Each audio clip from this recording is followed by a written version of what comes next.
News and commentary are tools of propaganda. The beginning of the end of real news from network television occurred when the 24-hour news channel was born. There is not much real news that is worth knowing, so to provide content, it should have been renamed 24-hour commentary instead. It is all commentary that is addictive and exists only for the purpose of entertainment. There is so little real news being reported on our national networks that it's nearly impossible to get the truth on anything by listening.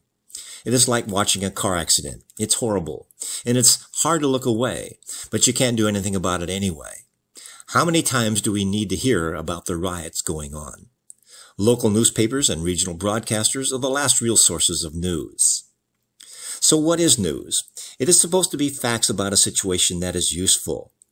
That would mean any college lecture on thermodynamics or chemistry would be considered news.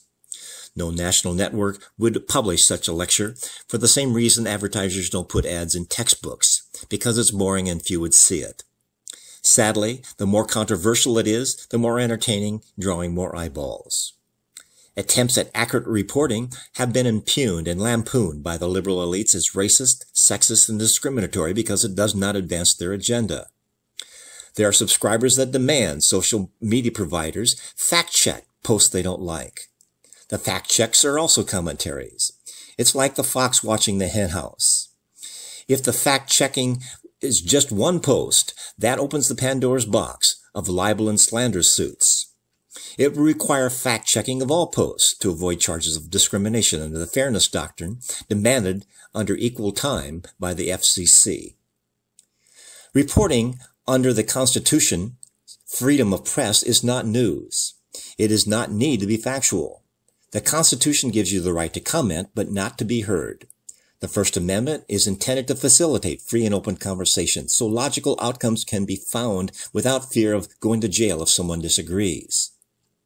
It is up to us to be educated enough to understand the truth, and not to expect commentaries from so-called journalists declare their understanding of the truth. No man-made law should allow the violation of our core values when it's enforced. Abortion, anti-discrimination, and environmental laws often violate our core values. 2 plus 2 can never equal 5 in a base 10 math, in spite of the consensus from low-information thinkers, Facebook, or Twitter.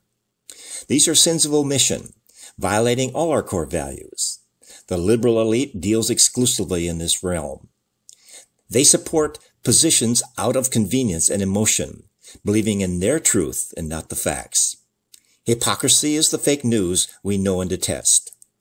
If this prevails unchecked, it is among the last of 1,000 cuts that will kill our constitutional republic, upon which our core values of our country will be built, if we let it. This is Keith Kuby wishing you the best in making the world a better place.